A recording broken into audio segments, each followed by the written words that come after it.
So my name's Jonathan Richman. I'm here for Social Media Week.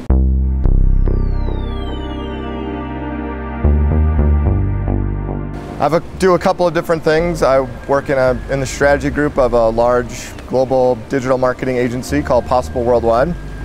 I also write a blog that's about healthcare technology called Dose of Digital and do a lot of different types of speaking engagements. So that's what I'm here to talk about this week. I'm going to talk a little bit about digital technology and healthcare. And so part of what I write about is definitely for companies and how they can do better marketing around in healthcare. But I think there's a lot for patients, so where I think everybody is a patient.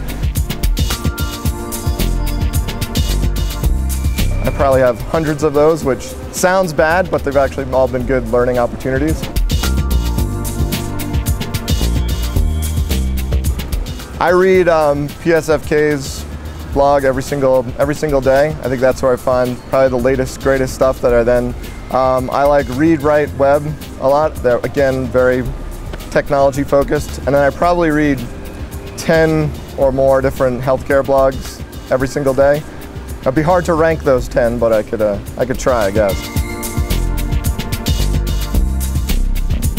I use Twitter a ton, so I use Hootsuite on there because I can update a lot of different things at one time. That's probably my most used application, probably more so than my using it as an actual phone.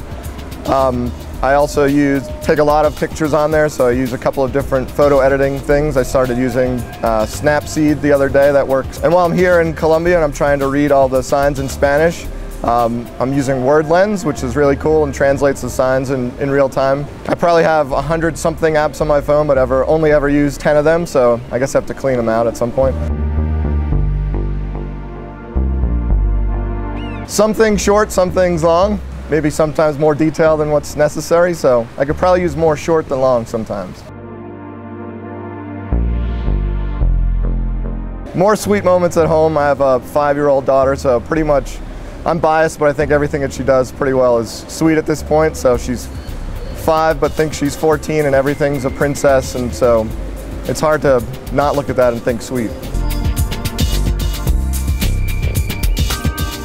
It would definitely have some bitter tones to it because I do have a little bit of sarcasm probably to it. I think everybody would agree with that, but I think you'd find some levels of complexity, some tastes that you might find a little bit unusual and different from everybody else, but hopefully with a nice soft finish as well.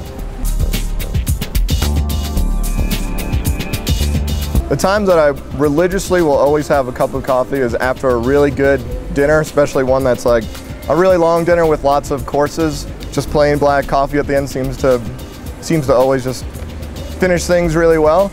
And then in the morning, so I spend a lot of time at work, don't get a lot of time at home, but we'll have a cup of coffee with my wife a lot of times in the morning, and it's like 30 quiet minutes before my daughter gets up that we can spend too.